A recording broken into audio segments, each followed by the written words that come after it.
Okay, so now the speech that I'm going to do is a motto speech, and it's just a motto that I choose to live my life by. So here it goes. A 12-year-old girl gave a speech about changing our ways, which silenced the whole assembly at the United Nations for 5 minutes. Her name was Serban Suski.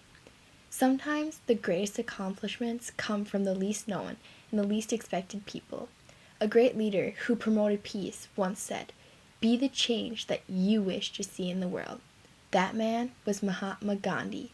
Not only do I have respect for that man, but I also have respect for Servan Suski and every other individual who has done their part to change the world. Even though my part may be small and go unnoticed, I try to make a difference in the world with everything I do. This motto affects my lifestyle and me in many different ways. The three things I'm going to talk about today are my roles in curling, student council, and the LYO board. Even though you may be sitting here thinking, how does curling make a change in the world?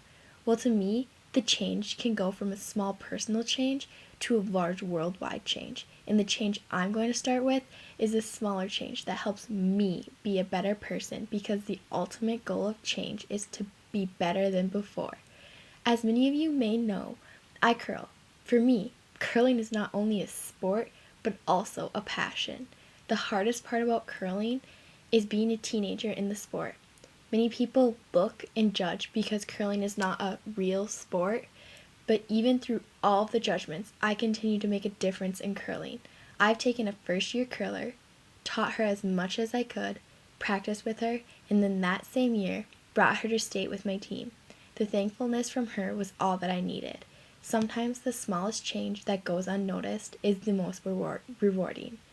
The next place that I know I try really hard to make a difference is student council. I know in past years I wasn't always the best at going to meet every meeting or signing up to head the committee. In these last 2 years especially, I really stepped up my game. The past year being student council president. Change, I believe, starts with a leader. People always look for someone to take charge and lead. In all honesty, it's hard and frustrating and stressful and yet rewarding and fulfilling. The change I strived for was a more proactive student council. To help the change, I tried going into every event with enthusiasm and a positive attitude.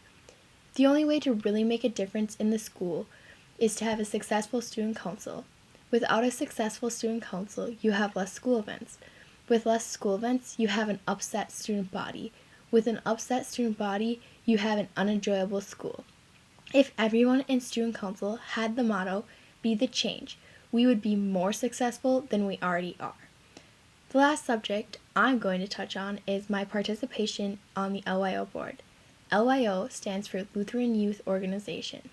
We are a board made up of about 20 high school students that go to an Evangelical Lutheran Church of America in northeastern Minnesota Synod. We put on 2 events, one event for middle schoolers and one event for high schoolers. The high school retreat is called Cardia Deo, and the opportunities that students have when they go is endless. I make a change in these teenagers' lives because being on the LIO board, I'm a person of leadership and trust. Many teenagers do not have that in their life, so everything that I do for them and teaching them about God while just having a conversation makes a huge difference in not only their life, but mine as well. Another part of being on the LIO board is I was strongly encouraged to go to the National Youth Gathering this summer with my church. We went down with our synod to Biloxi, Mississippi, and helped fix up their town from the disasters of Hurricane Katrina that still affected their everyday life. Then, after spending 4 days there, we went to New Orleans and continued our mission work. During the trip, I saw so many locals crying and thanking us for everything because just having 35,000 people in their town in New Orleans for 3 days fixed more things than they could fix with all of their hired hands working for 3 weeks. That spoke wonders to me because the change that I made in their life made me look at my life in a whole different way. Be the change that you wish to see in the world. I live this through my life by making a difference in small, everyday things. If everyone were to live by this model, overall, we would have a better world. But that's not how it is. I know no one can be perfect. Just next time you go to complain about how something isn't going your way or the way you think it should be going, step back and think about what you've contributed and how you've put an effort forth to make a change. Stop and ask yourself, how can I help? I want to make a difference, whether it's big or small, changes the world, saves someone's life, or makes someone smile. I want to be the change I wish to see in the world.